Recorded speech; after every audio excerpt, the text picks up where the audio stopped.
જય માતાજી.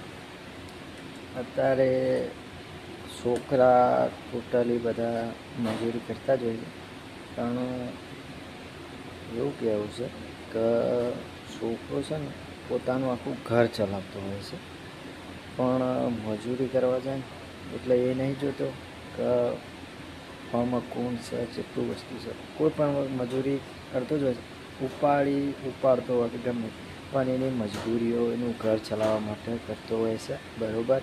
અને અત્યારના છોકરોને કોઈ સમજવાવાળું નહીં. અને તમને જો કોઈ સમજાતું હોય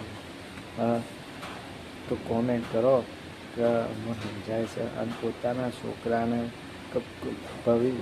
દુનિયાનો કોઈ પણ છોકરો હોય એ પોતાના ઘર ચલાવવા માટે મજૂરી કરે છે, એટલે છોકરોને સમજો, બરાબર.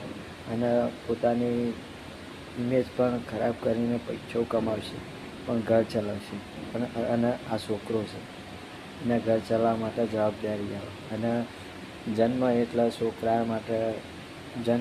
છોકરાને ગમે તે હોય તો બધો મોટા ખુશી હોય, પણ એ છોકરો મોટો થાય એટલે ખબર પડે છોકરાને કે એ વખત બધાને મોટા ખુશી છે એમાંથી અને મીઠાઈ ચમ વેચાતી હતી કે મારે મજૂરી આવે તો ઘર ચલાવવા માટે જન્મ લીધો છે.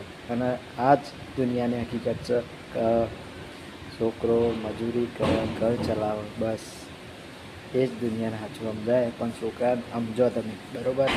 છોકરાને સમજો કે છોકરો શું કરી શકે, બરાબર. જય માતાજી.